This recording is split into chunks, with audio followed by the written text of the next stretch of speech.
అనుదినమన్న శ్రోతలకు మన ప్రభువును రక్షకుడై ఉన్న యేసుక్రీస్తు సరిసాటి లేని మహా గొప్ప పరిశుద్ధమైన నామమునందు శుభములు. నేడు 2025 సంవత్సరము ఆగస్టు మాసము 8వ తారీఖు శుక్రవారం నాటి ధ్యానాంశము నీతిమంతుని యొక్క ప్రార్థన. యాకోబు పత్రిక 5వ అధ్యాయము 16వ వచనమందు నీతిమంతుని యొక్క ప్రార్థన ఆసక్తి గల విజ్ఞాపన, బహు బలము గలదై ఉండును. నీతిమంతుని యొక్క ప్రార్థనలో ఆసక్తికరమైన విజ్ఞాపనయు ఏకమై ఉన్నది. అవును, నీతిమంతుడు సాధారణంగా ప్రార్థించట్లేదు, అతడు ఆసక్తితో ప్రార్థించును. జవాబు వచ్చుచున్నంత వరకును పోరాడి ప్రార్థించును.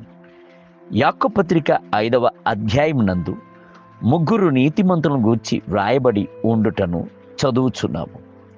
6వ వచనం నందు నీతిమంతుడైన యేసు క్రీస్తును అనియు, 11వ వచనం నందు నీతిమంతుడైన యోబు అనియు, 17వ వచనం నందు నీతిమంతుడైన ఏలియా అనియు బైబిల్ గ్రంథం నందు సూచించబడి ఉన్నది.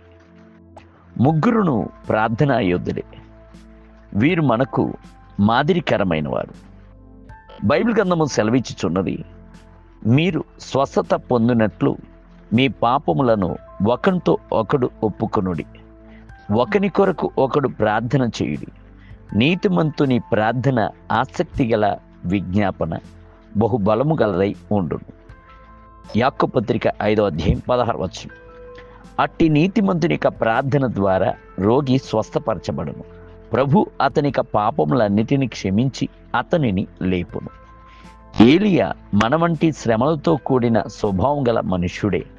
వర్షింపకున్నట్లు అతడు ఆసక్తితో ప్రార్థన చేయగా అప్పుడు 3.5 సంవత్సరం వరకు భూమి మీద వర్షింపలేదు.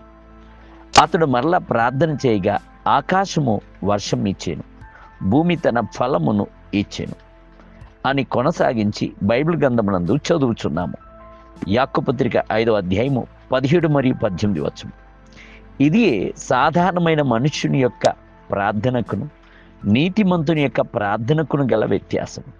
సాధారణమైన మనుష్యుడు సాధారణంగా ప్రార్థన చేయుచుండగా, అయితే నీతిమంతులు ఆసక్తితో పట్టు విడువకియు పోరాడియు జవాబు వచ్చుచున్నంత వరకును కొనసాగించి ప్రార్థించుచున్నారు. నీతిమంతుడిగా ఉంటేనే గాని అతని వలన ఇతరుల కొరకు ప్రార్థన చేయగలడు. యోబు నీతిమంతునిగా ఉన్నందున యోబు తన స్నేహితుల నిమిత్తము ప్రార్థన చేసినప్పుడు యెహోవా అతని క్షేమస్థితిని మరలా అతనికి దయచేశాడు. మరియు యోబునకు పూర్వము కలిగిన దానికంటే 2 అధికముగా యెహోవా అతన్ని దయచేశాడు. యోబు గ్రంథము 42వ అధ్యాయం 10వ వచనం. నీతిమంతులు నిస్వార్థపరులు. నన్ను ఆశీర్వదించుము, నా భార్యను ఆశీర్వదించుము, నా బిడ్డలను ఆశీర్వదించుము అని సంకుచితమైన గిరిలో నిలబడక ఇతరుల కొరకు గోజాడి విజ్ఞాపన చేయుదురు. అయితే సమూయేలు, నా మట్టుకు నేను మీ నిమిత్తము ప్రార్థన చేయుట మానుట వలన యెహోవాకు విరోధముగా పాపము చేసిన వాడనగుదును అని ఇజ్రాయిల జనుల కొరకు విజ్ఞాపనయు ప్రార్థనయు చేసెను. మొదటి సమూయేలు గ్రంథము 12వ అధ్యాయం 23వ వచనం. యేసు నీ రక్తము చేత మిమ్ములను కడుక్కొని నీతిమంతులుగా చేసుకొని ఆసక్తితో ప్రార్థించుడి.